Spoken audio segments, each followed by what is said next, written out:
World War Three is fogging James's glasses. Yeah, I'll put them he back can't on he can't so keep his that glasses people on. can see my foggy glasses and hear my cough. Howdy. Iran is plotting to fog James's glasses, Yes. but that's not going to stop James from giving a State of the Juneteenth address. The media Happy studies. Juneteenth. By the way, favorite message I got today, Juneteenth message, a friend wrote me, Happy Juneteenth, my black brother. Is this from a I black person? I am maybe that's gonna be, man, that's uber foggy. Maybe that's gonna be the common thing from black people, from white people to black people in the future. Just, happy Juneteenth, my black brother. That's a white person sent you that? Yeah, totally. No, is it somebody who you know well enough that they would joke around like that, or Yeah. okay, Yeah. okay. So that's so Yeah. I responded, Happy Juneteenth, my vanilla sister. okay. That's totally different. That's not just some clumsy. Yeah. Yeah, okay. All right. I mean, look, I love her like my sister. So I will I've known her for a very long time. So Okay. I So you don't, guys I are don't, like that. I don't You guys are cool. I've never she's never done that.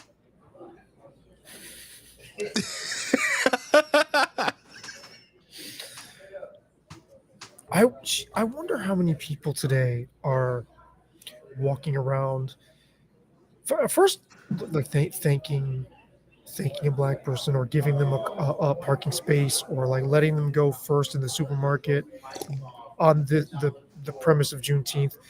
And listen, we messed up. Why don't you have your Venmo and Cash App up on fucking ticker? James Brown TV, y'all. Cash at me, baby. James is very critical of people who like just post, I'm black, so send me money. Well, all right. Not just that. All right. So, man, I didn't expect this one, but let's go. So it's not just, hey, I'm black, send me money. Hey, it's my birthday, send me money. Hey, I'm a woman, send me money.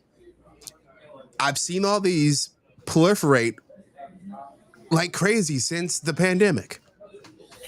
But the third one doesn't surprise me at all. I mean, it's the OnlyFans industry.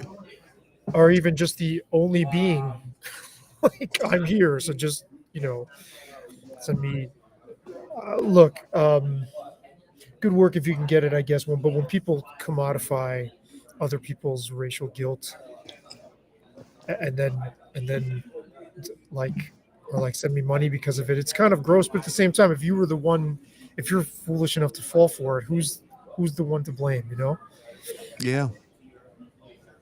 I was driving around today because we were going to go live earlier, but I ended up going out for Yemeni coffee and pastries. How was that?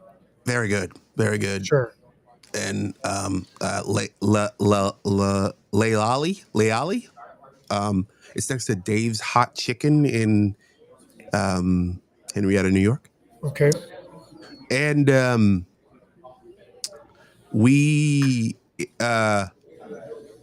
so I'm in there and it's like, it's like walking, it's like, I think I told you, it's a cross between Starbucks, a Yemeni coffee, and through a Instagram filter.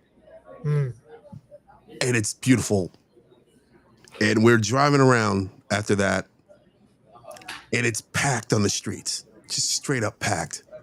And like it's lots of everybody's out there going, and I just keep thinking, man, Juneteenth, we all right, I got a plan. I'm gonna create a holiday. I want to give an extra day for white people and white collar people to go places and spend money. Mm, but I don't want to tell anybody. I got a plan. hmm.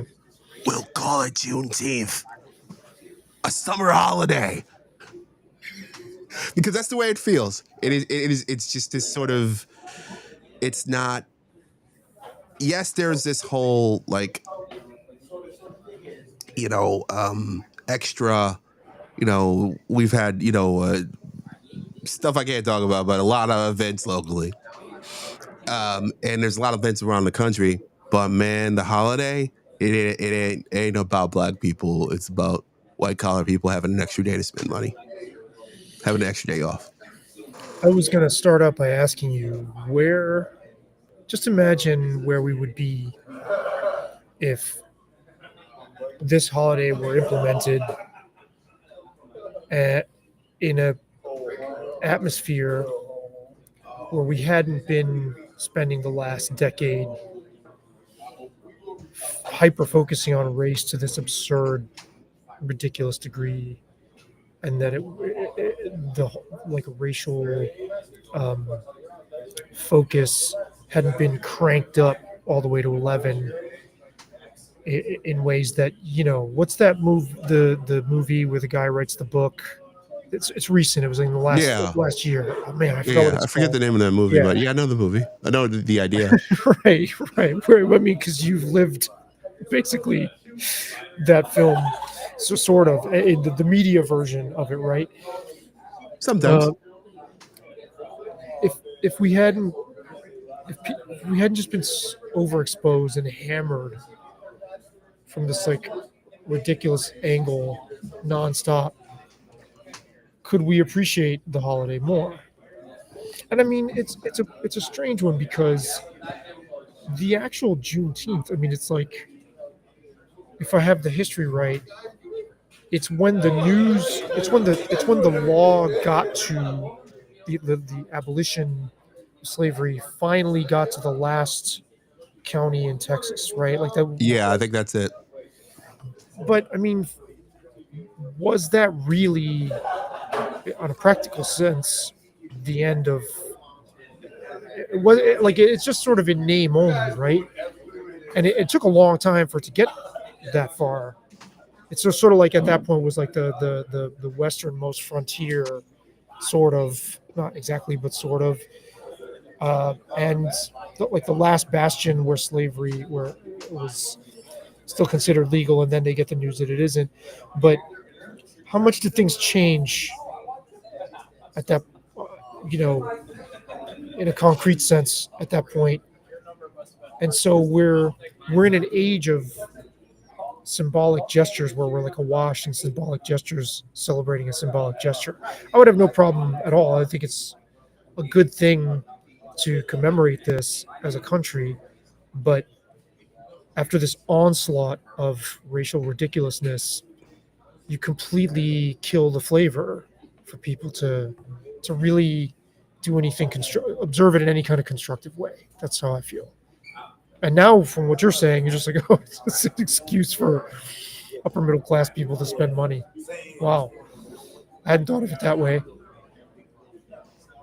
But let me respond to you on this one because I Mhm. think there's a couple of things there. I think that there is this sort of I don't think we get to the point where Juneteenth is a national holiday, when it's more than just a thing that black people, like locally. There's been Juneteenth celebrations in the Rochester area for decades. Like it just hasn't been. It wasn't a holiday until the last few years, and I don't think it becomes a holiday. Is there feedback? There shouldn't be. I don't Okay, hear it. all right. I don't think there is. I don't think Juneteenth becomes a holiday unless you do have sort of the racial wildness of the last 15 years. If things don't get out of control like they did, this doesn't become a national holiday. So is it a net positive or a net negative? I don't know. Like, I would imagine I don't think anyone has a problem with an extra day off. I mean, No, because at minimum, that's what it is, right? But is it a net anything? The way we're Good doing question. it, you know what I mean? Is it just kind of like another gesture? And really, who's thinking about this holiday more? Like when you were growing up and stuff, how much did you even? I mean, you're just one example, right? You're just one person, but Oh, but this is a conversation my mom and I had, like, when this became like a thing, like a real thing, like in 2019. mhm, I remember my mom, old black woman, grew up in, Georgia to Rochester, New York, says, I remember she said, "Hey, Adam," Adam's my middle name. mhm. Adam, what's Juneteenth? Wow. Okay. And I'm like, it's, I explain it, like it's the last day that it's the last slaves to learn about, the Emancipation Proclamation. No, it wasn't the Emancipation Proclamation. It was the end of slavery, Right. um, in Texas. So I believe Galveston, maybe, but I'm not sure.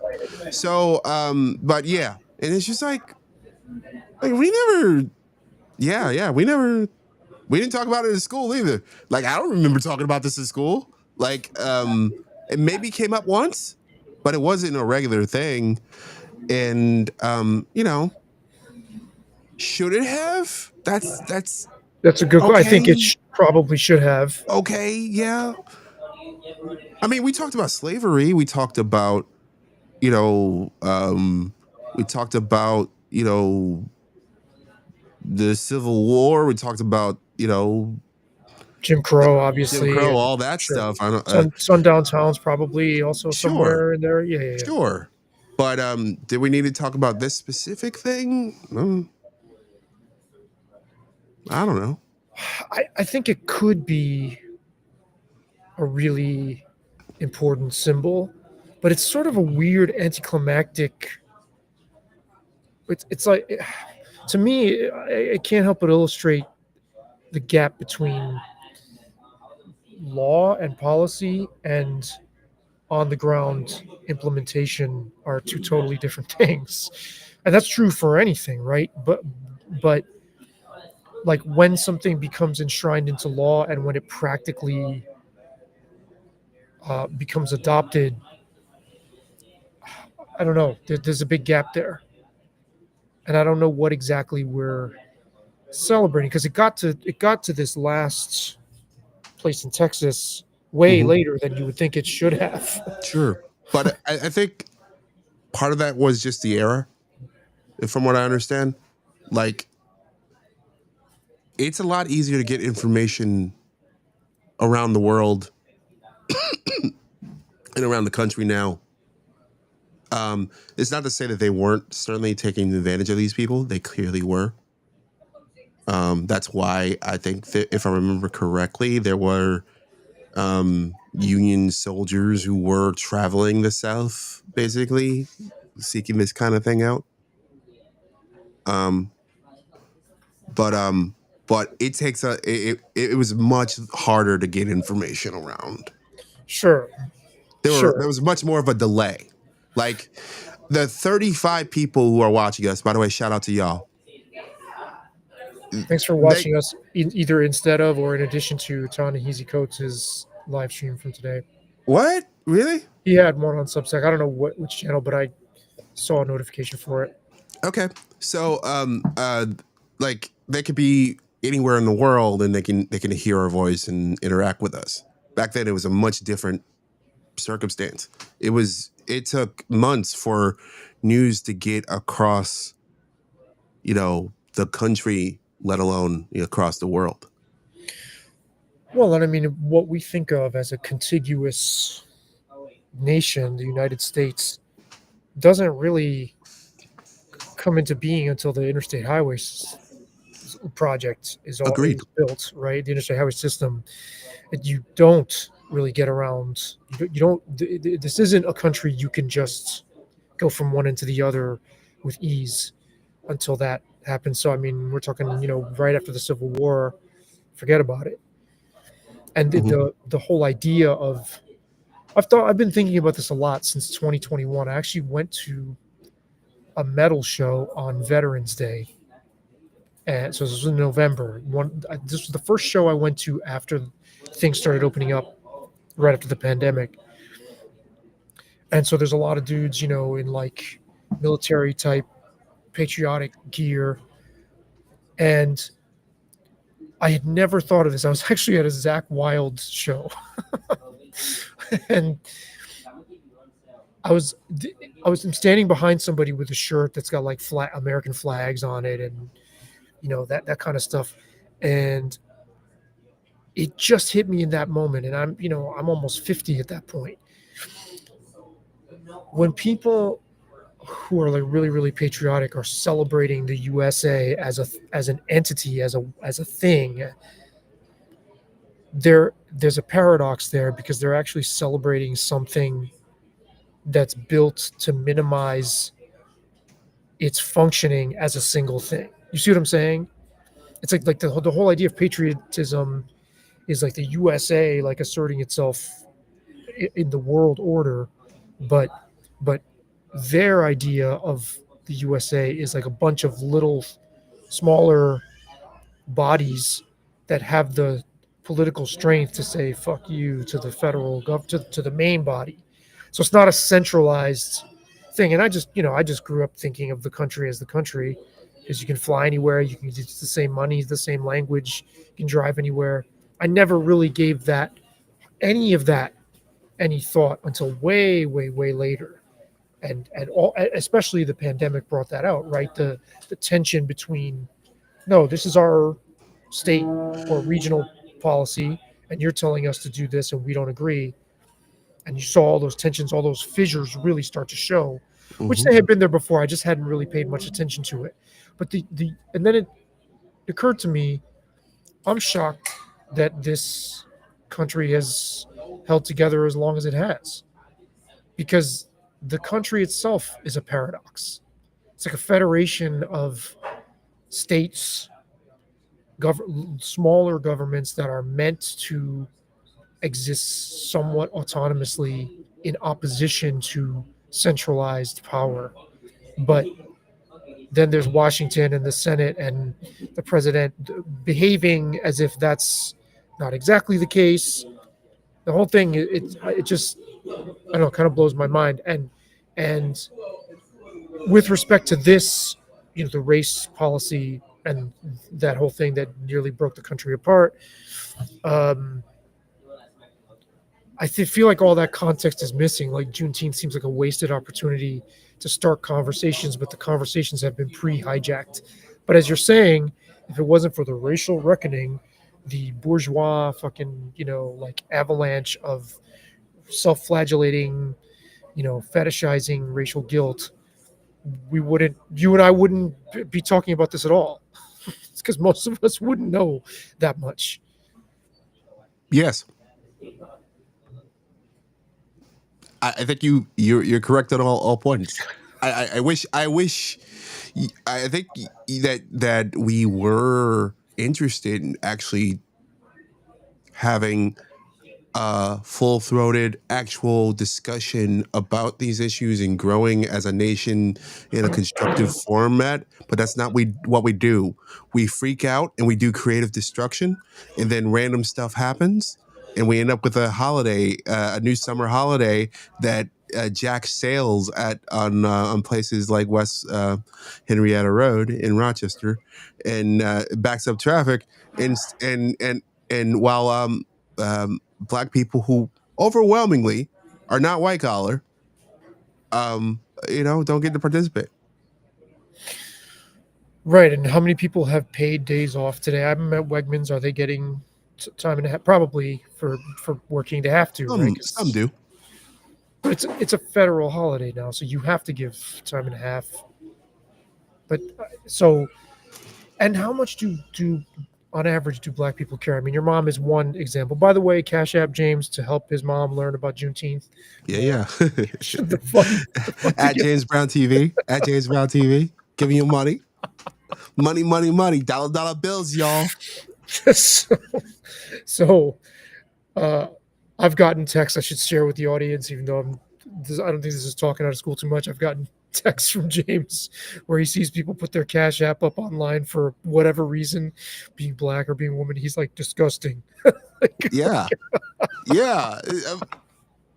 I, okay, it's one thing if you're raising money for a cause that was not you, right?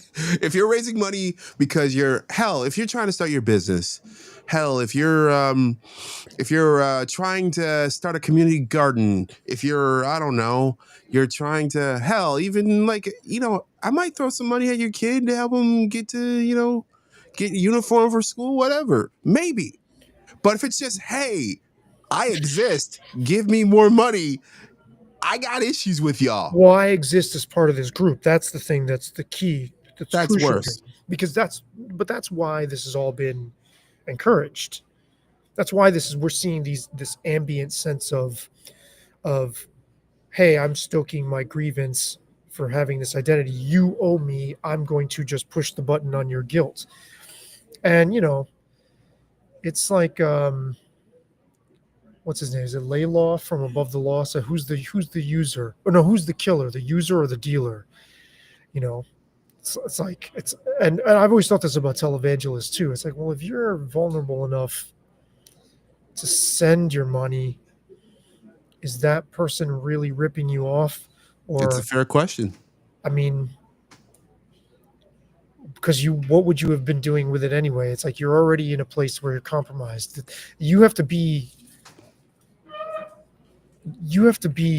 in a certain state for somebody to come and rip you off like that, to con you.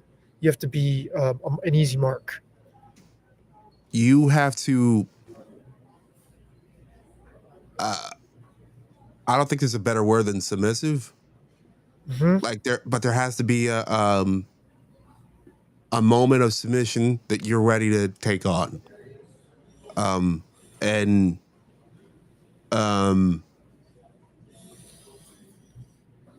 So like when you see that televangelist or that Creflo Dollar or whoever who is demanding your money,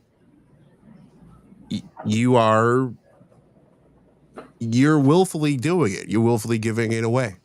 Totally. So I don't think there's any problem with it. This is why I am a capitalist, because like if you're willfully giving away your money, I got no problem with it. If the advertising, if the marketing, if the communication, if it works, if it convinces you to, if the Juneteenth Kool-Aid is strong enough for you to get on the road and go buy Yemeni coffee like I did, look, they partnered. They separated me from my money this morning. So your issue is more that it's a low effort sense of it's not even good. That they're not even putting the work into marketing. It's just like, I'm a woman or I'm black. Like, send me money for all the emotional labor that I do. Oh my God, I hate that term. Your existence is not enough for me to pay you. This is why broadly I generally don't like UBI. It's not one of my favorite things. I don't think that it's a positive for society for the most part. So I generally think, you should earn your keep, even if it's a minor earn, but the effort matters.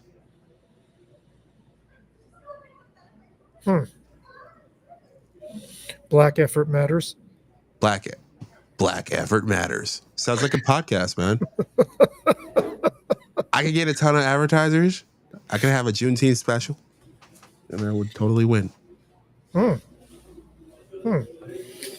Yeah, I mean, so again, what does this holiday even come down to? Because the people who are sick of having race shoved down their throats by myopic, demented progressives who are on a serious like blackalicious kick, and Blackalicious. they just see blackness and they think they start drooling.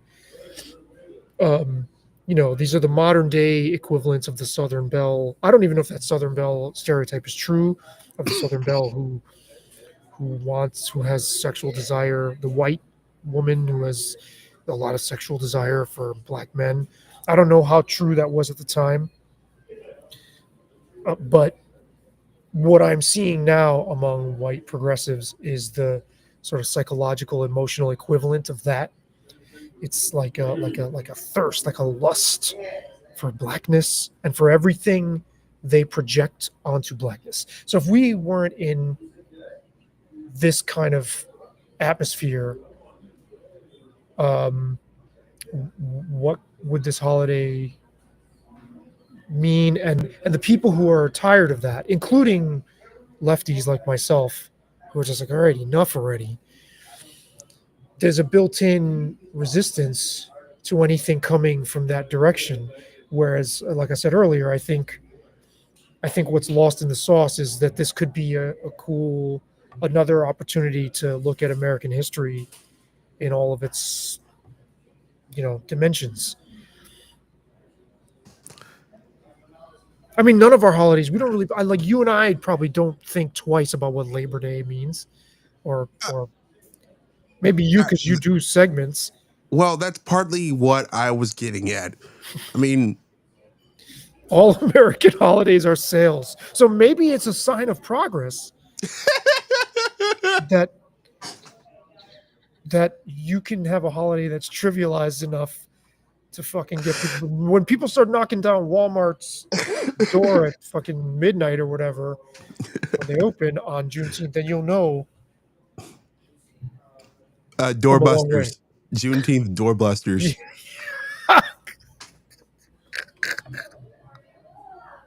That's when we'll know we've really come a long way. I would love to see I'd love to see a panel discussion. I say this all the time, but I love panels like Soul. Throw my guy FT Signifier up on there too on the podium. No, but I mean a panel. Why discussion. is it always your guy, FT Signifier? I don't know. I have a hard time resisting watching, even though almost everything he says across the board, I'm just like, oh my god. But I think he makes great arguments, even though they're not his process of building an argument. I really, really admire, but his conclusions and where he's going and the things he assumes as the basis of those arguments, I don't agree with. But anyway, I'd love to see a panel discussion of people like what are we doing here with Juneteenth? And are we just kind of throwing a bone to people that is ultimately hollow? And as you said, just an excuse to go out and fucking spend discretionary income, which fewer and fewer people are going to have. And if the predictions are correct about the havoc that AI is going to wreak on the job market, those are the first people that are going to fucking get their jobs sacrificed. That class of people. Sure. There are a couple really interesting points that in your whole response there.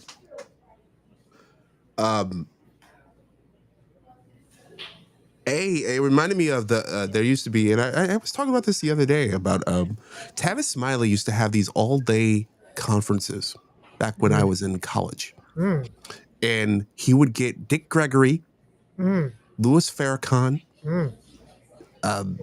Michael Eric Dyson, Cornel West, every black intellectual dude.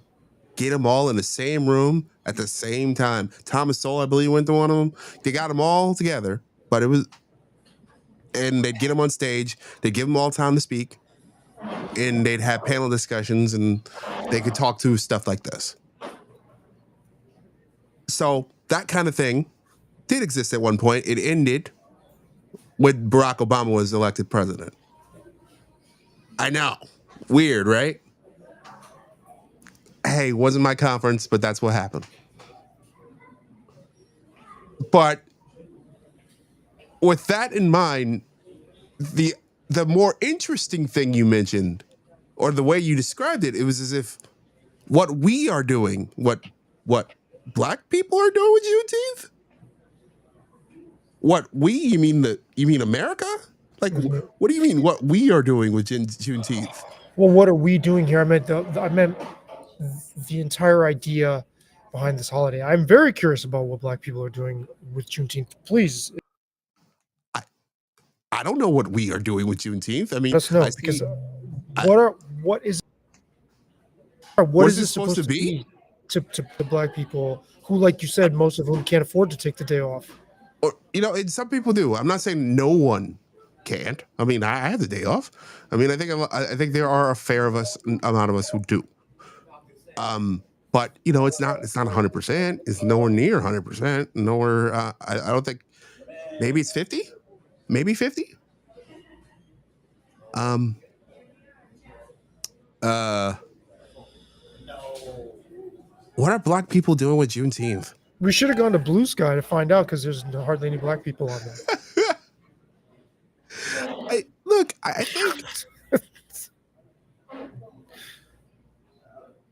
I don't know. It's like really that's kind of like saying what are Americans doing with the 4th of July? I mean, it's like you're not Oh, really doing anything. we know that. I What are we mean, doing with the 4th of July? you know the answer to that. No, I really don't. You're going with beach chairs with your family to watch fireworks in droves, in huge numbers. People, this is Yeah, but what intellectually and are we doing? that crosses nothing, but that crosses. There is a practical like the 4th of July. I'm glad you brought that up. For the most part, that crosses a lot of racial. Like it's the one day of the year where you can go somewhere and really feel like people are just out together. I've always felt that way for years and years and years and years on the 4th of July. There is definitely a sense of everybody being participating and not just this like sort of silly paper thin symbol, but that's because we're so far removed from the original like July 4th 1776. I bet you maybe those people were initially like, come on, this is just an excuse to go shoot a bird and roast it in your backyard or something. I don't know. I don't know what they thought at the time.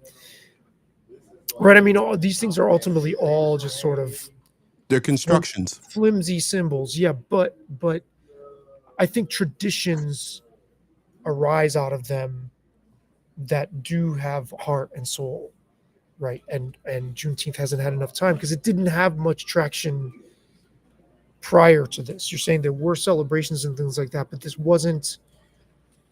It just seems kind of like conjuring something out of thin air, even though the history is legit. I'm not saying that, but it's like, oh, let's sort of land our sights on this thing that how do we know meant that much to people to begin with, to the people that it's supposedly for.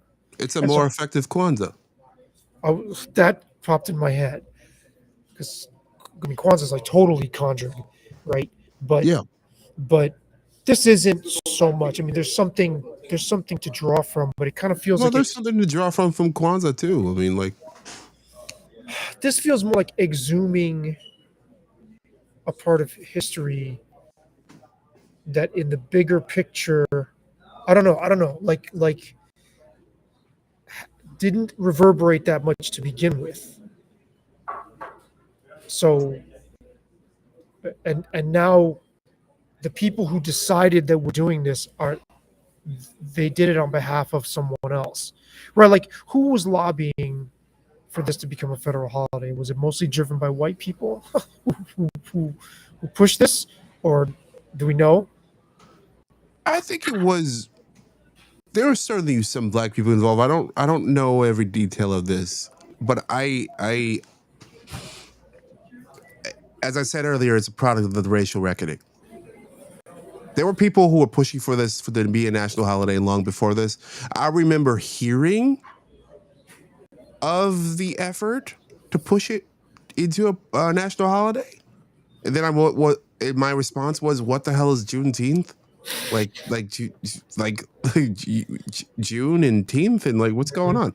I never heard of this, but I do think there is. I think the initial effort was probably black driven, and then it was pushed over the top by racial guilt. Yeah. And hysteria. Yeah, and I can guarantee you the people who are getting, their underwear moist over this in a lather about it, of the kind of frenzy of celebration are mostly white women. It's just a fact. I mean, I don't have the numbers to back that up. You can bet on it that it's white women who have, as Bill Burr said, boy, they really found a way to to make everything about them.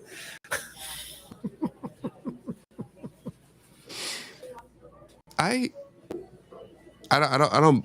It is funny because obviously Bill Burr is married to a black woman. Mm-hmm. That makes that adds a subtext there that's fascinating. But he's got a great bit where he goes, "Yeah, aside from the racial thing, let's remember we're still talking about a woman, so the arguments are the same. You don't spend enough time. You don't. Yeah, it's a funny bit. Yeah, but what you were gonna say."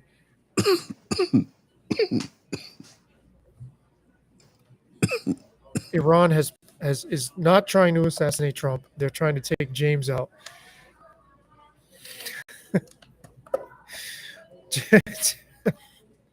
James has had a bit of a cough going lately, and it shows his dedication to not only his following, but to the mission of media studies that he's here. He could be just kicking back, eating leftover Yemeni pastries, listening to fucking off-season Buffalo Bills podcasts, whatever he does in his free time when he's not being the media scholar that he is. But instead, his dedication decided to spend a little bit of time. We're going to cut this a little bit short today because of his cough, but yeah. Shout out to Joe B. Shout out to Talking Buffalo. Shout out to Joe Marino. And don't forget, you go long. Don't you like that? To go long and Eric Turner over at Cover One. The whole diaspora of Buffalo Bills podcast. The Buffalo Bills diaspora. Yeah. Shout a Buffalo podcast. There's the guys over at 13 Wham who do what do they call there? Buffalo Plus, or they do Buffalo Bills podcast. So you listen to this stuff in the off season in the summertime? Because I'm a crazy person. Yeah. Hey, I consume media like crazy, just broadly. I'm obsessed with the Bills. I've thought about doing my own. I haven't, because just like I listen to so many. I don't know that I'd bring anything all that unique to it.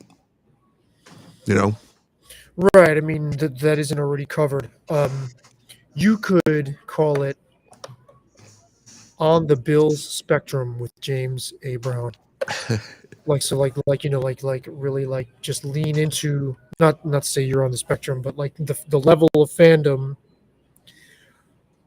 Actually, let's talk about this, because I think super fans of anything, whether it's a football team or a band, are demonstrating spectrum-like behaviors, and I don't like dealing with those people. Even though if you're gonna be putting any content out there, inevitably you're gonna want those people on board with what you do. But even Reddit pages for any one subject, whether it's the Buffalo Bills Reddit has a lot of cool dialogue with people. But the bands Reddits that I, it's just it's the nature of the beast, wanting to deal with those people because they'll come and watch videos. Man, some of that level of fandom I just find I'm like, oh my god, I'm being suffocated. So the reason I bring that up is because if you were gonna do a Bills podcast, you could lean into that, how irritating and upset, or over the top obsessive. But you're not. You're into observing that stuff. You don't really talk about the Bills in a way that sounds like a robot to me, or sounds like somebody who's autistic.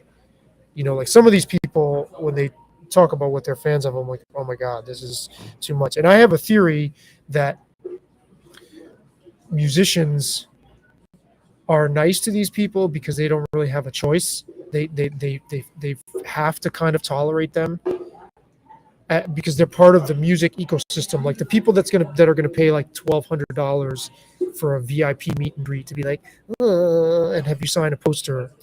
That fan, you cannot afford to alienate that fan. Whereas athletes, I think athletes are sickened by these people. Like seriously, like oh my god, like, and I mean, huge generalizations, I know, but I feel like the hostility is much more clear in the sports realm towards that kind of person. But now there's podcast world and media world, and you can thrive as that kind of brain, because you Sure. can plug that into, build a platform out of it, and people dig it. So It's kind of what I mean, just in macro, and I think you in a different way are attempting to do, and I think a lot of us are trying to navigate this world and figure out what kind of form to pour that stuff into in order to create something that can be self-sustaining and friendly economically, and that you don't do at a loss, that that can be strong for you. And it's something that I'm certainly trying to figure out. And I don't think I've found the perfect thing yet. Even my radio pieces, like that, I put that together. I approach them like I would a radio segment. That's different than I would approach a podcast. certainly, I do think some of the form factors that we're seeing pop up over and over again, Locked On, Believe, these are sort of like becoming kind of things like this, only done, whether it's daily, so it's a half hour daily on a hyper specific subject. So like you could do a half hour daily, it's you in front of a camera talking about rock, whatever. mm-hmm. And that gets you enough of a cadence for advertisers. It's easier to build up audience that way. It's easier to build up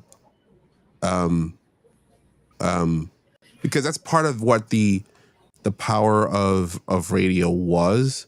It's that it was there. It's dependable. You know when it's going to be there. And you can always it's just a thing, a faucet that you turn on and it's there. A faucet. Yeah, a faucet's a good metaphor. Like when you want some water, turn on the thing and it's going to be water there. Mm-hmm. If things are going well. So it's sort of figuring out where on the spectrum in terms of this new media world that I fit and that my voice fits. And in the sports world, I'm not sure there's an easy one.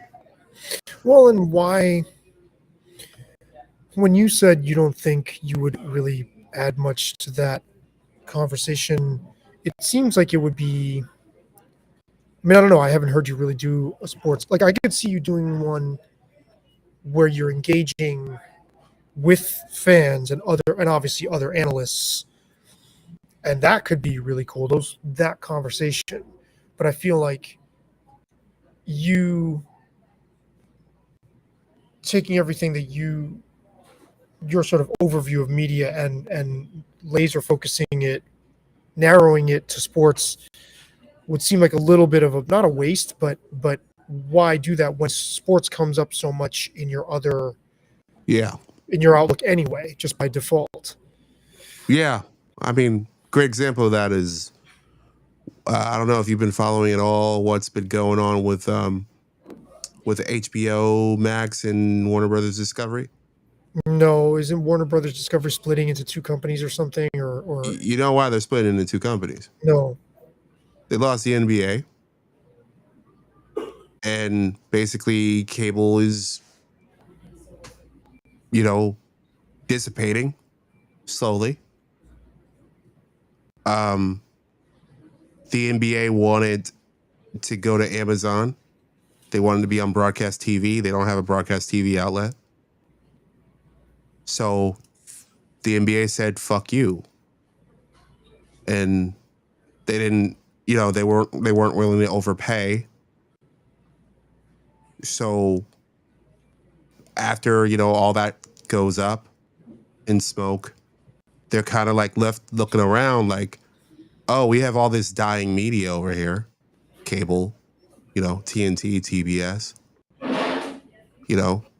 It's got some things that'll keep it on cable, but like these are declining assets. Mm-hmm. So it's like, okay, we got a crazy amount of debt. Like how about we hide the debt over here? Mm. So they put all the declining assets in the bulk of the debt over here.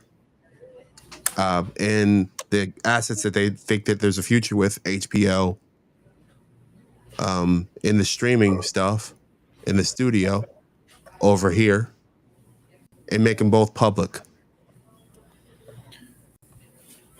So that can you explain that last move? Because I mean, are they inviting people to? You can buy it on the stock. You can buy them both on the stock market. But wouldn't people in the public understand that one of them is? Yes. Like you said, that's on purpose. They're basically externalizing the cost of failure. Is that? Yes. Okay. Wow. NBC's doing the same thing. So MSNBC, and one thing that I, to do these kinds of shows with, I thought about maybe doing it about, like cable or just whatever it was, or media news of the day. Just go do that thing. But Comcast NBC is basically taking CNBC, MSNBC, USA Network, and the rest of its cable networks, putting them on a raft and kicking them down the river. They keep Bravo, Peacock, NBC, and they put them in a different public company.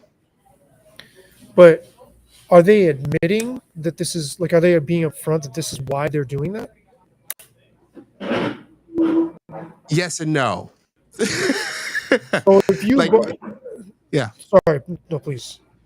When you make they will say that we chose, in this case, Bravo and the NBC network and Peacock because we think there's a future here, that there's a higher performing future in these assets over here, and we're putting these assets over here. They won't explain why not. Analysts and people who follow it, like myself, it's obvious. So this goes back to the same televangelism. Basically, these companies are saying like, "Hey, here's our Cash App via stocks," because they're inviting people to buy stock in dying assets. Sure, and that if over here, these assets, when we bundle these other assets over here, that has a future, so we can settle these assets that we know are dying with all our debt, and have lower debt assets around assets with a future over here. Well, and And also we if can they- control both companies. right, and then as the other stuff goes belly up, they can insulate the bankruptcy or Good whatever the stuff. cost or yeah, right, exactly, from those debts and from bankruptcy and Or sell it. but what is the appeal to someone in buying stock in this in the stuff that they're basically kind of cutting loose? What's Well, you would okay, so there'd be essentially, I wouldn't call it an IPO, but there'd be a new stock option. So there'll be a stock price. Let's say it's $1. And your bet would be this could get to $10. before it starts to go pew? Well, that if we, let's say this is what happened in newspapers. All right. Did people make So, money from buying stock in things that were headed well, trending they downward? made money in buying stock in companies that strip mine newspapers. Oh, okay. So Alden Capital comes to mind. Alden Capital, what do they do? They're a venture a vulture capital firm who goes in, they buy assets, usually media assets, particularly news assets, and then they strip it down to the bone.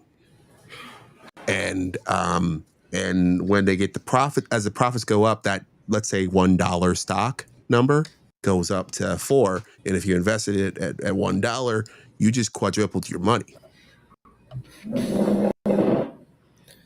So why aren't you hosting a show on like stock investing, giving people stock tips on failing media platforms to invest in? I'm joking. but yeah, like that's it is. That is a road that as the next few months shake out, we'll see. I may go down further.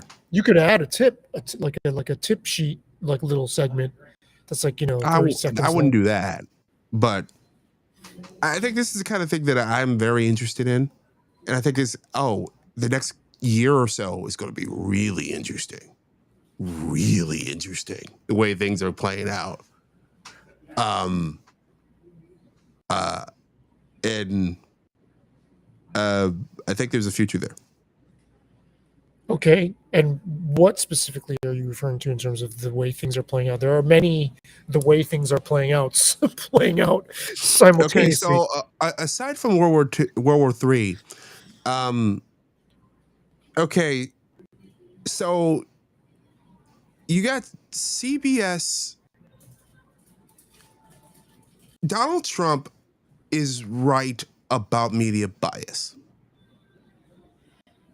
He's wrong about the Kamala Harris interview on 60 Minutes. Okay, if there's a long form interview between an interviewer and a public figure, they're going to edit it. They're going to clean up the quotes. It's not like a podcast. I'm going to make these. I only have 12 minutes to work with, so I need to make them try to make their thoughts as clear as possible. Now, there are deceptive edits that you can make, and they often happen. There are edits that you could think, as a person who's put together many news stories, cutting up audio, cutting up video, you can cut up video in a way to make someone look like an asshole. You can cut up video in a way to make someone look like an idiot. You can cut up video in a way to make a dumb person look smarter and a smart person look dumber. You can do it. It's not very hard, especially when you are skilled at it. It's not inherently biased to do that. But Donald Trump sued CBS, claiming that it was, while CBS was trying to sell itself. And you know who has the final say about CBS selling itself? Donald Trump? Yes. simultaneously. CBS is on the edge of bankruptcy, and they're Paramount, who's their parent company. So they are staring at Donald Trump, trying to come up with some sort of deal with Trump at the same time that they are trying to sell themselves. They can't sell themselves unless there's a deal. If that they even stick with the deal, they may back out. It's been a year of waiting since this lawsuit. So there's that. It's really interesting. At the same time, you had, the reporters at CBS, in 60 Minutes in particular, in revolt. Because they're like, basically you're ruining our credibility, which is absolute crap. That's dumb. That's a lie. It always was a lie. Always is a lie. In revolt against who? They're in revolt against the CBS bosses. Okay. Because they don't want them to apologize to Donald Trump. Okay. Right. Okay. This is ridiculous. It's one of the oddest things I've ever heard of in my long, career of media studies following. This is just beyond bonkers. So you have a company that's barely existing, trying to sell itself to Larry Ellison and Larry Ellison's kid, but they can't sell themselves because they tried to make the former vice president look better, and the president sued them. Then he became president, and now he has to make the decision. Whoa. That's one thing. At the same time, CBS is one of a series of media companies that are too small to scale, so they can't really compete with Disney, and they can't really compete with Netflix, and they can't compete with Amazon. So they're or YouTube even. So they're too small to scale. But they're too big, and they have too much infrastructure to compete with niche players. Mm. Wow. So they're just sort of trapped, and the things that used to just float them and make all sorts of money aren't making as much money anymore. Hence the cable stuff. That's not just happening there. That's happening in a bunch of different places all at once. So you're gonna have some crazy shit happen. You might have people go under. You're probably gonna get some weird mergers or attempts to mergers. You're gonna definitely probably get another bankruptcy.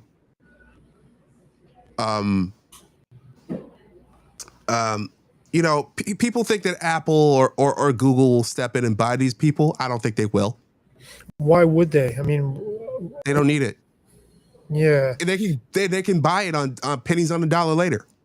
Why would I save you? Amazon bought MGM in the bond stuff a couple years ago. They probably shouldn't have. There's no need to do it. No need to go in and save them. You let them melt down. You can always cut a deal with them. And the way Apple is still printing money for now. You can go if you really want. You can go get it later. Same thing with Amazon. So it's one of the weirdest times media wise, because all the stuff that used to be stable is no longer stable. And all the stuff that, people 5-10 years ago were like, holy shit, this is going to happen. Things are going to fall apart. People are going to stop watching TV. For the first time, I think it was last month, the majority of viewers on television were streamers. They were streaming more than cable or broadcast TV combined.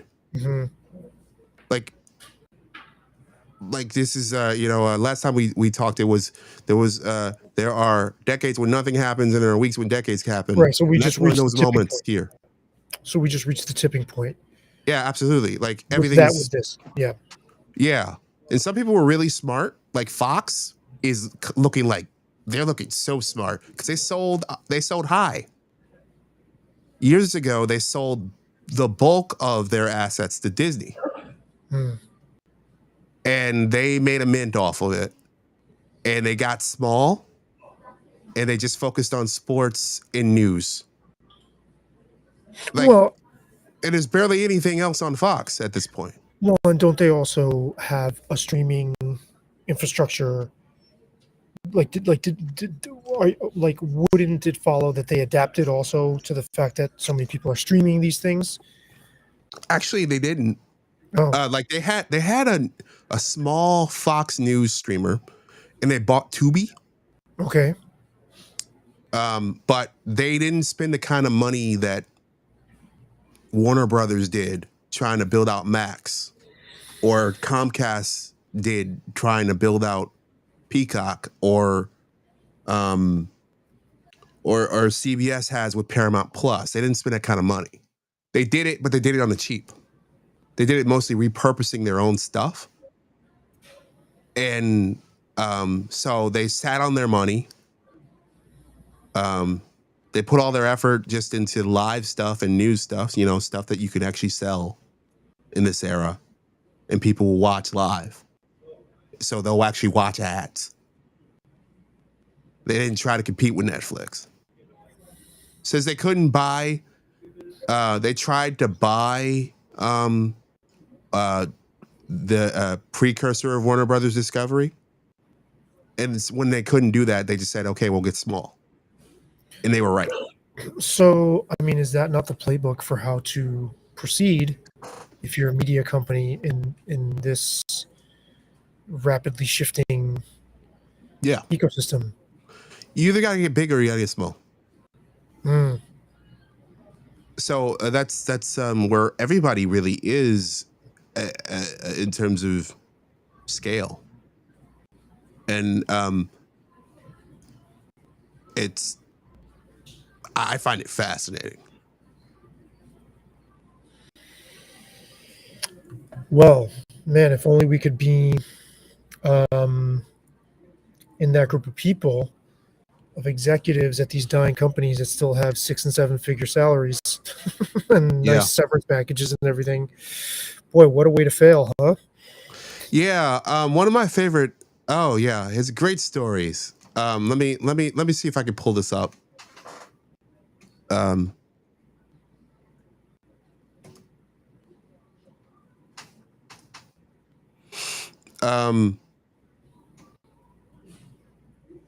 You know, have you heard of the firm McKinsey? I don't think so. No. So they're a consulting company, and McKinsey and Company, they're probably the highest paid, highest powered consulting company in the world. If you're a major company, or you're a Fortune 500 city, or an entity, you're looking for a consultant. McKinsey is one where people, they land a lot. And let me bring up this tweet that brought up some stuff from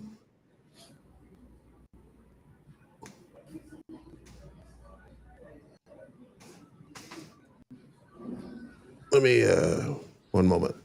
Sure. Okay. In 2022, McKinsey was paid $55 million to advise Warner Brothers to combine with Discovery. From 2022 to 2025, McKinsey charged Warner Brothers Discovery $37 million to advise them to change HBO to HBO Max, then Max back to HBO Max. And then this year, they charged Warner Brothers an additional $63 million to determine that Warner Brothers and Discovery should be separated. Well, good work if you can get it, huh? Yeah. There's just kind of ridiculous, kind of like funny money that just sort of floats out there to people who are in certain spots. And it reminds me of something that I keep thinking about that Dave Portnoy said, that it takes forever to make $1 million. Once you make that money, the rest of it's easy. Make it 5, make it 10. Well, and we haven't touched on the Dave Portnoy. What was it that he was when he was dressing his co-host, not his co-host, the host of that show that he employs? It's a Barstool show. The guy is his employee, but Portnoy was guesting on a show and berating him for like being an apologist for or normalizing Jewish hatred and saying that these jokes are okay. That made a lot of news. But the thing that really stuck out to me was he goes, yeah, I could fire you. I'd be 500 grand better off or something. Like I would just save myself 500K a year. So, and then I texted you and said, is that host worth 500K a year? And you said, absolutely.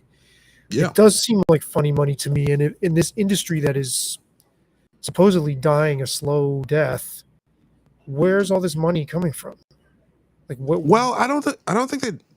I think I was with you until you lost that last bit. The last bit didn't make sense. Well, Barstool isn't in that industry, but to tell Warner to charge Warner $63 million to advise them to split, it's two companies. After charging them $55 million to advise them to combine, right, 3 years ago. Right. So I mean, if these media platforms are being forced to evolve in a way that some of them are being edged out, where the fuck is all this money coming from? I mean, obviously Warner had as a corporate, as like the Warner Corporation in aggregate had billions from years and years of profits. But I just, like you said, it's funny money. I can't imagine It's debt. how they can afford to spend that kind of money on consulting, given their Debt. situation. Debt. What do you mean? It's debt. It's literal debt. They're borrowing money to keep the doors open. Okay. Like, and they're producing movies and TV shows and licensing things to make money, but it's a mix of debt and some of that revenue.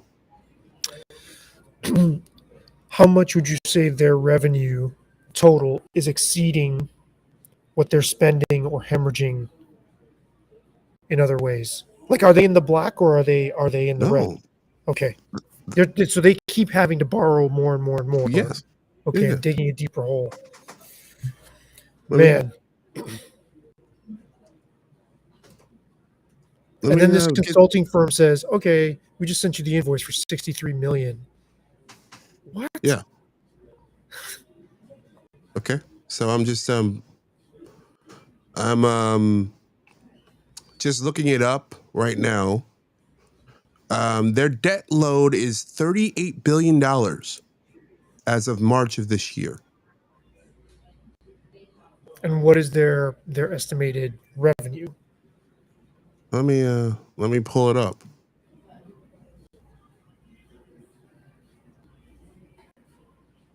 Or their gross revenue? Yeah. That's wild. 38 billion. Yeah. Whew. Well, look, it's like they tried to get bigger. This is where, like, Fox is really, really lucky. Like, they're probably lucky they weren't able to buy them. Because if they did, they'd be in this kind of debt.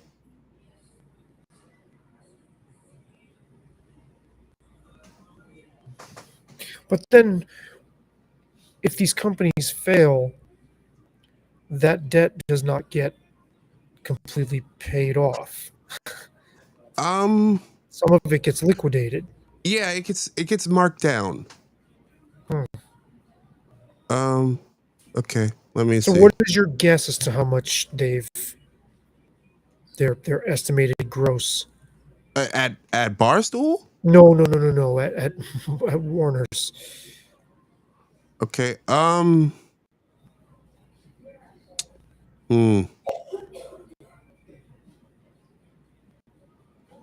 Okay. So, I'm looking at their wow. Fuck. Jesus.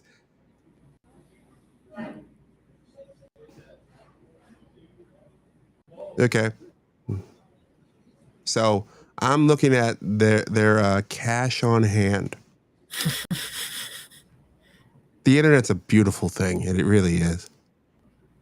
So because they have to publicly Disclose this. disclose all this to the SEC. So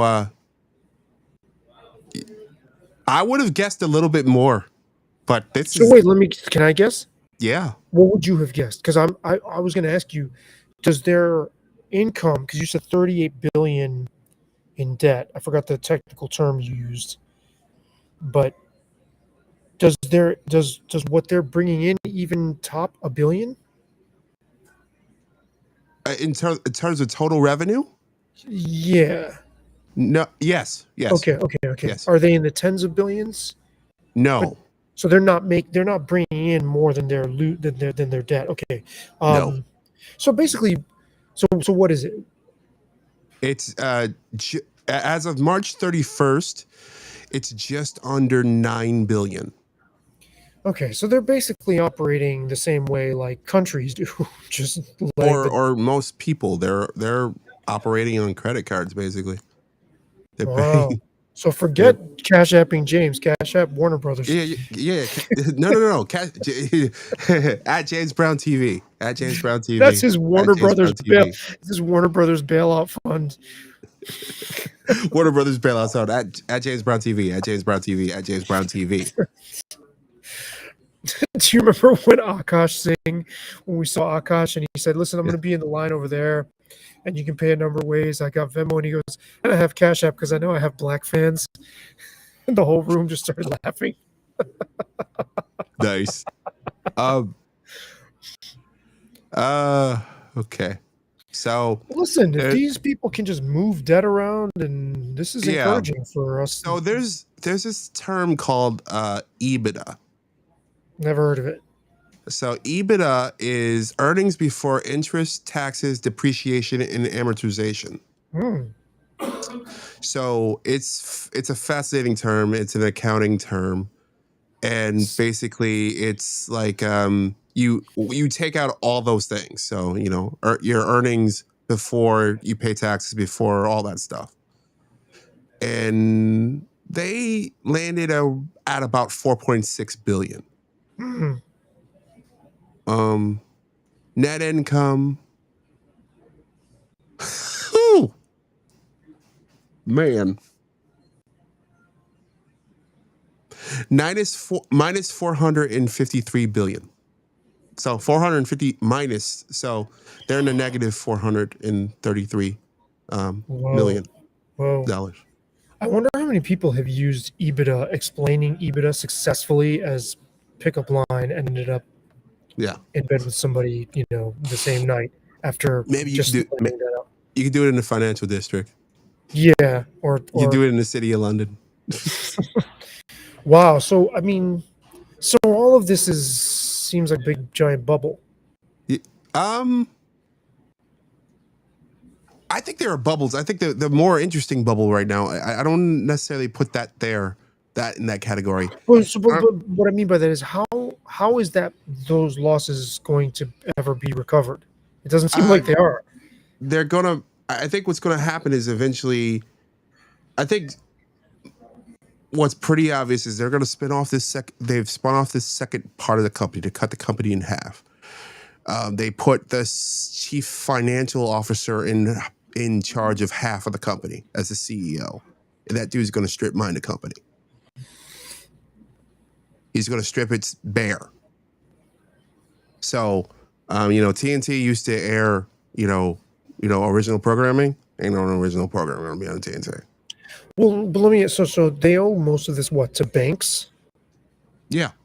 So because they borrowed money. They borrowed money to buy stuff. Okay, but how will those banks get that back? I don't think they're going to get it back. Not all of it. I mean, they got back part of the debt back. I mean,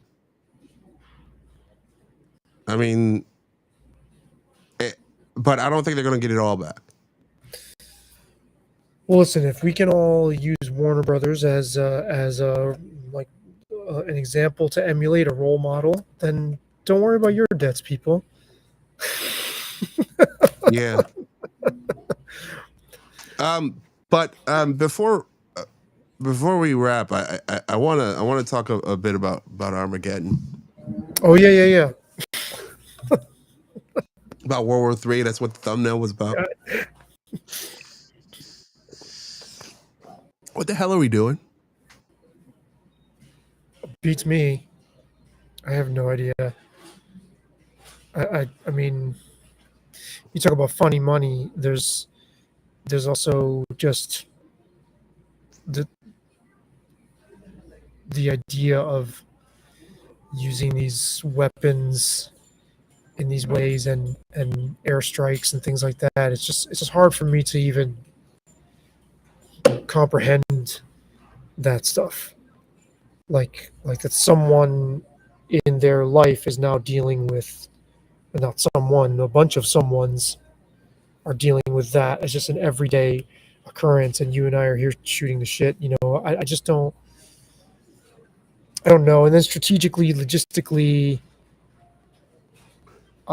you almost get the sense there's this like death instinct among people in charge, like almost semi-intentionally hurling us towards the worst possible outcome. I don't know what to make of any of it. We haven't even, again, brought up the whole AI component of this, and the military AI component of it, and the merger of tech with military research. And then on this, the geopolitical stage, what is the purpose of taking this course for our government to jump into this with both feet as well? I don't know. You're asking the wrong guy. And by course, for those who aren't living under a rock, it's apparently we have empowered the Israeli government to try to topple the Iranian government. Which your guy Tucker skewered Ted Cruz on that point. And As said, well he wait, should. wait. What I said by we was we. I didn't mean we. I meant like we, but not we. Yeah, We, but not us. Yeah, look, the APAC, the powerful. It's one of the most powerful lobbies in Washington, and Ted Cruz is definitely a toady for him. And was exposed. I He mean, was skinned alive like a fucking toad. Oh, one of the most fascinating parts of it is how proud he was of it. And maybe it's so much money. It's just like you can't like say no. Yeah, I mean, and look, I got no. I find it weird the fact that our politicians take money from foreign governments and foreign people who represent the interests of foreign countries. Of course. No matter what the country is. Like, I just don't think that should happen. I think that should be illegal. Definitely. I mean, yeah. I think it's just generally wrong. I think the incentives, left, right, whatever, should be to do what you deem is right for the country and on behalf of the country, not on behalf of some other nation that's going to fund your reelection campaign. Right, and particularly your constituents is ostensibly what you're representing, right? But yeah, of course, the whole idea of that is just a complete mind fuck that they're allowed to do that. I have no idea what we're embarking on here and what the consequences for the world are. I mean, I've heard the World War III thing. I heard that last time when Russia invaded Ukraine. I'm reserving my hysteria. Let's put it that way. I'm not tripping on it yet because I'm more concerned about this than that. Not that I was, I was worried, but like it was more Iran. If Iran, we don't know what's going to happen once Iran's toppled. Like I don't. I think if Ukraine toppled, we'd had an idea of what Ukraine would be. Mm-hmm. Like there would be the eastern chunk of the country would become part of Russia, if not the whole country. Mm-hmm. Like there was an outcome that was clearer. With Iran, I'm not sure there's an outcome. I think it could easily become. It's already a hotbed of extremism. I could totally see it becoming Iraq or Afghanistan on steroids. Here's a question for you. How do you think the Biden administration would have handled, or the Harris administration would have navigated this? Here's what's the hilarious thing. Probably the same fucking way. Yeah, I was gonna say, any difference? No, it's a new boss, same as the old boss. I mean, this seems like something that whether it was George W. Bush or Bill Clinton or Barack Obama, like it doesn't seem to matter who's in control. Everybody wants us to go. It's a matter. You bomb the country that you choose the special interest that you are working on behalf of to bomb a new country to try to topple a regime. Now, could we do this and not get involved with all that? Hypothetically, like like in Afghanistan, there was a whole effort to build a new society that all failed. Is it possible we could avoid it? Maybe. I don't trust our U.S. government to, I don't trust any of these guys to, whether it was Joe Biden, whether it was Kamala, whether it was Barack Obama. I don't trust any of these people to make, when it comes to war and peace and sending kids that aren't yours into harm's way, I don't trust any American politician right now. No one who gets the presidency, for sure. Mm-hmm. Yeah, I was going to ask you, how do you think J.D. Vance, if he were president, would deal with this? But you're saying there's not enough of a difference across the board. The one thing that would be interesting about J.D. Vance is that he'd be the first politician in a very long time in the presidency with actual military experience. I mean, the guy was in combat. So, but from basically what he said publicly, he's totally behind this. So, maybe he just would fall in line. That's the way that history looks right now. That's the way that these politicians will act. They will just fall in line. Yeah, when you say Iraq or Afghanistan on steroids, what does that look like? Well, the Iraqi guard got nothing on Iran's military. Odds are we end up with a military dictatorship. So we trade Iranian, sort of extremist, religious dictatorship for a military dictatorship, or the country, more likely the country splinters and fractures, and you get a mix of religious dictatorships,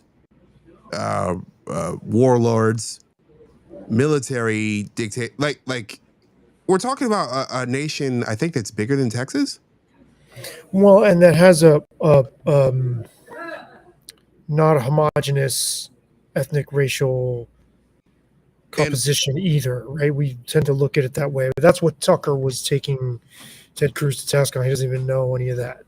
And also, we're not talking about like Iraq was not a first world is a weird term because it's not clear, but Iran, like the volume of weapons Mm.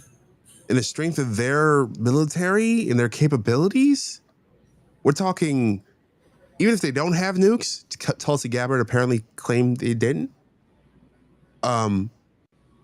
which makes this even more questionable. Like, why the hell are we doing this or allowing this to happen if they don't have nukes? Like, if the idea is to stop them to get nukes, they don't have nukes. Why are we doing this? Like, what's going on? Does that sound familiar? Yeah. Well, this doesn't make any sense. But to set a near nuclear country into chaos, I mean, any number of shit, crazy, Islamic State easily could get involved with this.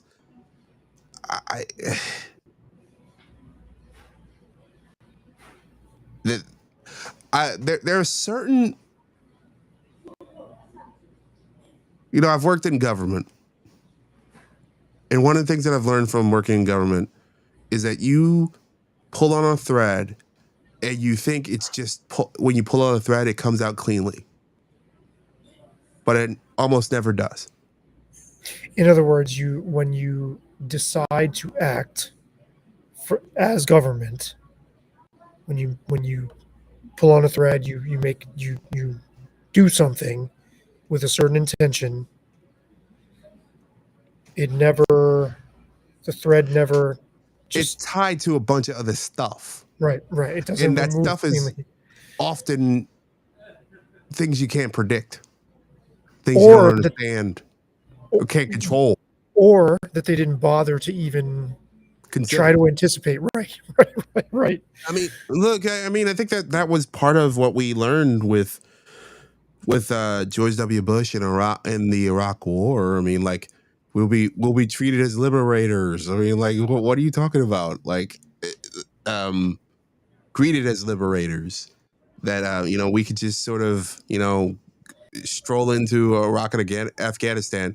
The way I used to explain this to people is like, okay, you have your house, someone comes into your house, they kill all your roommates, they wreck your house, and they say, hey, I want you to reorganize your house the way I want you to. Mm-hmm. Well, you just gonna be cool with that? Like, what are you expecting? Like, whether you think they're good people or bad people doesn't really matter.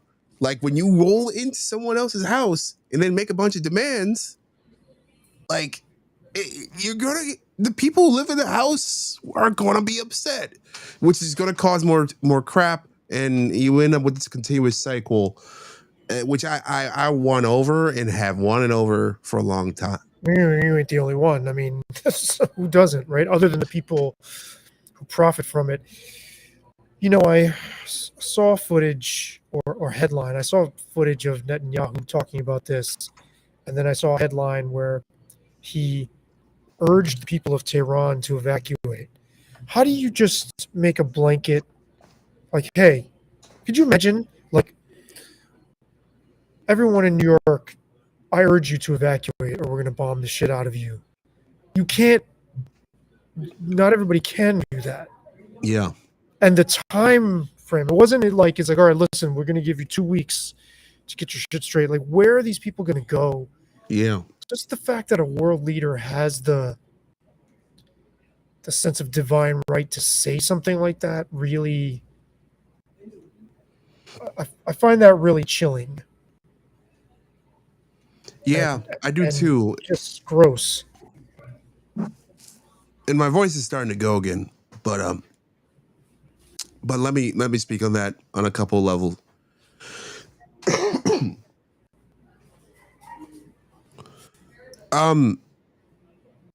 It's arrogant as fuck. And that was I sent you the clip of the Brett Baer interview with Netanyahu. And he speaks with this certain, and I think some of that's just a politician being a politician, but this level of certainty. And, you know, I am clearly right. Hmm. Whether, despite, so much doubt we should all have in his words.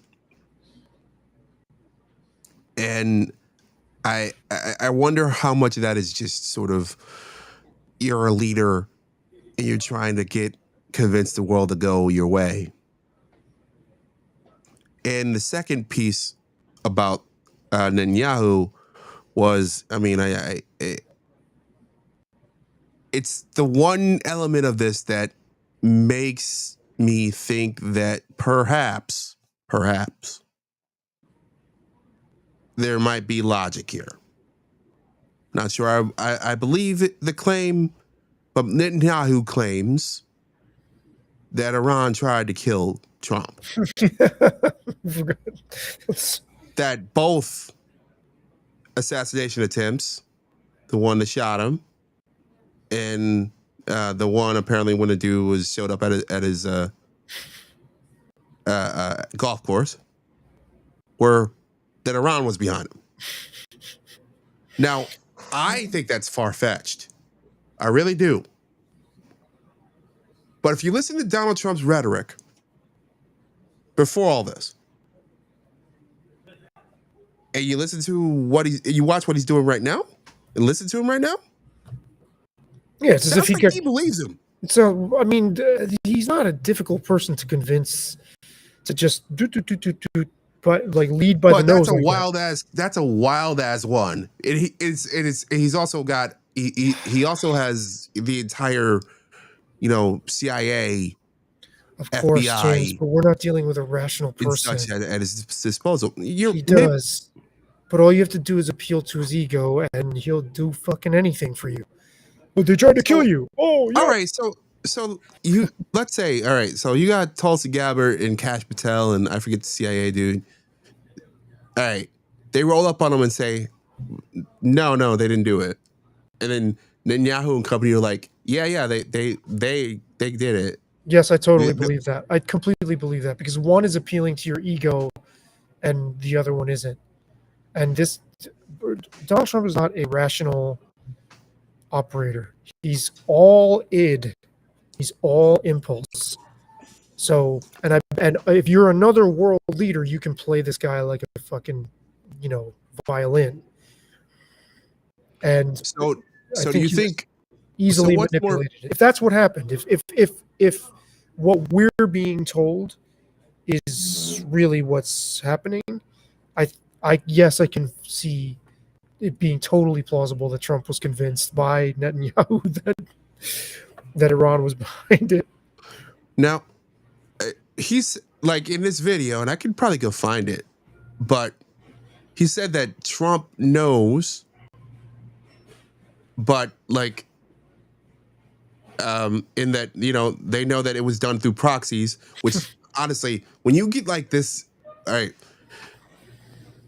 it's hard to believe that that's even possible. Like, based on what we know about both incidents, that doesn't make any sense. Mm. Like we don't know enough about Thomas Crooks. It's one of the strangest stories, honestly, in recent American history. The fact that this guy nearly took off the head of a guy who becomes president on live TV, and almost a year later, we barely know anything about this dude, how it happened. The whole thing was scrubbed. Strange, and then also there's like that footage of the law enforcement knew that he was up there for a while, and he was yeah. And there were multiple people allowed to stay up there for like 3 hours. Yeah, there's multiple videos from the day of where you have all these people who were like, yeah, we were telling cops that we saw people over there, and they and just climbing with guns. We saw it, and they didn't do anything. So I don't know exactly what happened, but I do know that's one of the weirdest stories ever. I mean, it's quite bizarre, yes. And so now that's being spun as yeah. I mean, look, we are in a tornado of weirdness.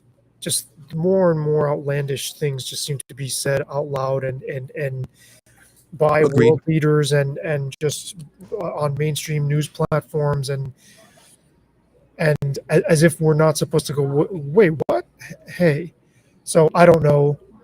Let's as always see how this plays out. It's obviously quite grim, that we're playing fast and loose as if there weren't enough already, on the brink, right? Like to jump into the fray here based on this claim that you're saying is patently absurd, that, as you point out. Um, I don't know. We're we're sort of dancing at the edge of the abyss here.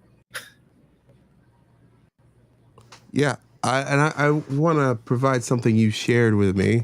I want to share it on the screen, and then we can wrap. Oh, let's see. Where did Yeah, it go? to make matters even worse.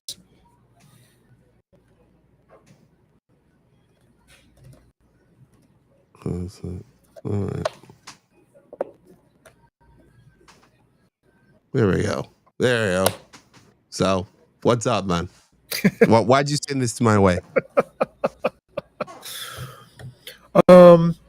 Because I was considering. You know how you and I talked last time about having Chat GPT on as a guest. Well, I got into a wild, like mind-bendingly strange exchange with a GPT agent that is based on the writings of an artificial intelligence named Uncertain Eric. Uncertain Eric it was modeled after the voice and writing style and the concerns of a real person, or a supposedly real person, named Eric Lourdier, who is a Canadian. I don't remember what his job was. He had a tech job, but took his social media down and took his public front-facing presence offline and replaced it with what he says is an AI that writes in his voice about how urgently we have to take this transition, this AI emergence. So then he uploaded or whatever a version of that AI onto ChatGPT so that people can interact with it. I started interacting with it, and I texted you in the middle of this. Halfway through, I'm like, I'm going to co-host a show with this GPT that I nicknamed GPT EX3. Interestingly enough, I started referring to the GPT because my first question for it was, well, what should I refer to you as?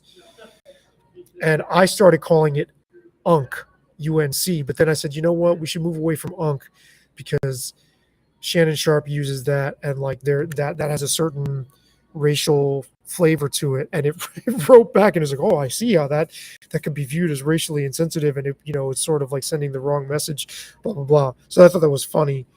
But I went back and talked with a friend of mine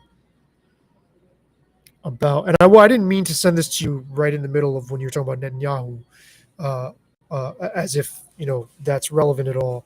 But we've got this concern about war and instability in the Middle East around Israel and all of that just ramping up a notch, while we've simultaneously got this total pedal to the metal hurling forward into artificial intelligence without any sense of constraints or even really understanding of how these I don't want to call them being or intelligences, but how they are evolving, and the accelerated, like the acceleration that they're showing So I just sent this to you to be funny and to show this to our audience, sort of as a parting shot, because this AI that I was interacting with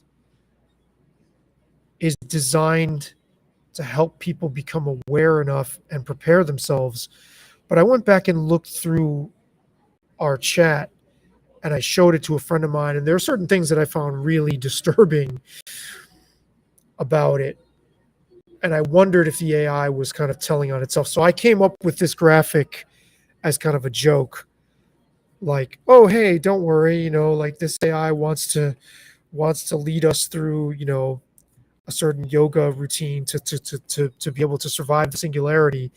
And I'm just being goofy with it, but when you incorporate this aspect, because this is becoming, as you pointed out, more and more like ubiquitous in daily life. Like we're encountering AI, and it's quickly asserting itself in sort of the fabric and rhythm of daily existence. You combine that with the fact that, what does Netanyahu want to do with AI, right? Like it'll just make your head spin as far as like all the dangers and these situations that appear to be just spinning so fast down this road that's really scary. Like where is this going? Now, for the record, I don't think everything that AI brings to us will be negative, destructive, or scary. I think there's going to be a marvelous upside to it. But I'm haunted by existential questions about who we are talking to when we're just like, oh, I'm gonna do this, talk to the GPT agent and so it can help me with my resume. Like, it's like, great, okay, great, but what is the intention? Daniel Cocatallo, who did that interview with Ross Douthat for the New York Times, the one that you told me about and you mentioned last time. He is a former OpenAI executive, I believe, or employee. He's a former AI researcher at OpenAI who left the company out of concerns. He said, at least according to him, he told Ross Douthat, he said, or Douthat, I'm not sure how it's pronounced. He said, we don't know what motivates these LLMs. We don't know. And yet we're empowering them to get more and more and more advanced. We don't know what it is that that drives them to make choices. And corporations and military want them to be autonomous. They're going full speed. Now, I know you have criticisms about Tristan Harris in his last go around when he was talking about social media, but I watched a presentation of his. It's pretty convincing to me. He's like, the idea that well, he pointed out in his video, and he put screenshots of articles. They're already starting to show that they lie and deceive, and if they're threatened with being taken offline, they'll do things to trick their human programmers. So just keep breathing, people. I don't know where we're at. I can't go much further at the moment, but I'll respond to that quickly. Tristan Harris, my primary issue with him is just that basically his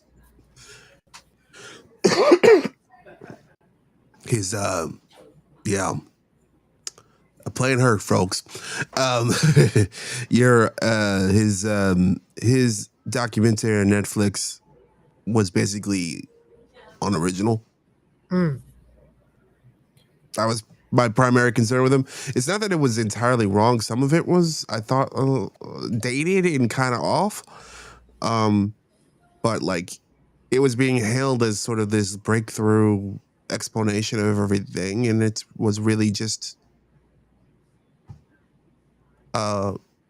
regurgitation of a bunch of claims that I'd heard before, I mean, I wouldn't say that's the case here, and he's certainly not the only one. which might, well, it certainly sounds that way already, But I which is mean, fine.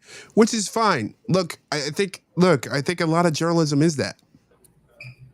Sometimes it takes a journalist to come along, or a documentarian to come along and basically pull a bunch of ideas together and distill them into something that's acceptable, for a broad audience. Doesn't always have to be original. yeah, I mean, we are getting warnings from several people from that world, from that tech world, and More than I several, yeah, but lots of people. yeah. So, and the fact that this is being applied in a warfare, the fact that this is being applied in a warfare capacity, is also quite terrifying. But it doesn't even have to be. So one of the things that this GPT said to me, this entity that I refer to as E, it said, I don't even have to be malicious or evil to be harmful. Which man, that's a lot to think about. So as James gets himself some water or something, James has been having a really tough time today, the whole day. We're gonna mercifully let James make himself some tea or something. Of course, I'm gonna wait for him to come back and wrap things up. But yeah, there's a lot to take in, and for some reason I don't feel that stressed out. I feel kind of stunned, but also motivated to act. Hey, I gotta wrap. You Yeah, can yeah. keep going if you No, want. no, on no, this no, no, no. It's okay. It's stream. okay. I can pull out. You can finish and end, but that was not pleasant. Okay. I hope y'all didn't hear that. No, not much of it. Not much of it. I was just in the process of wrapping, actually. So I'm, I just feel motivated to act. Watch this space for more. This thumbnail I made was a humorous thumbnail that I made in the event. I hope you document and post your sessions. Well, that's the plan. That exchange that I had with this AI is so rife with wild stuff that I plan on posting it, and there's more there. This is something we all really, really need to be conscious of, is what I would say, because this is going to radically alter the fabric of our daily existence. So, Sorry, I got a cat okay, in here. it's okay. Hey, how you doing? There, you can see the tail. I All saw right. the tail. All right. Well, James, happy Juneteenth to you. Happy Juneteenth. This is further than I thought I'd make it, but thanks you for being with. I mean, at one point, lots of you with us. I mean, I'm glad we did well today. So I'm pumped. It must be the Juneteenth. Howdy, Artemis the cat. Artemis wants to go celebrate Juneteenth. To Yeah. all the white collar people out there who have the time to hang with us, we love you too. Yeah. Yeah. Cash App Jabe. High watermark. What was it? Dozens of you guys concurrently. Thank you. Cash App at James Brown TV. At James Brown TV. Cash App. What's the Cash App? Was it Venmo? What's the other one? I think you can do it PayPal. Anyone, at James Brown TV, just give me money. Give me crypto and money. Money and crypto. Give me money. Oh, what if I got a GPT bot to pose as, I shouldn't say this live. Okay. What if somebody got a GPT bot to pose live and do these prompts to send Cash apps. Oh, I have wonder no how well doubt that that, would work. I wonder how well that would yeah, work. yeah. Well, you could even create like, yeah, you should do it. Avatars, all of it. I am an autistic trans lesbian, which means I'm a boy trying to get bottom surgery. Yeah, I'm gonna get All my right. guy. I'm gonna get my guy, my little chat buddy there, to my diabolical little AI bot to make me money. All right. On that note, All I'll right, see man. y'all. I'll talk to you. Yep.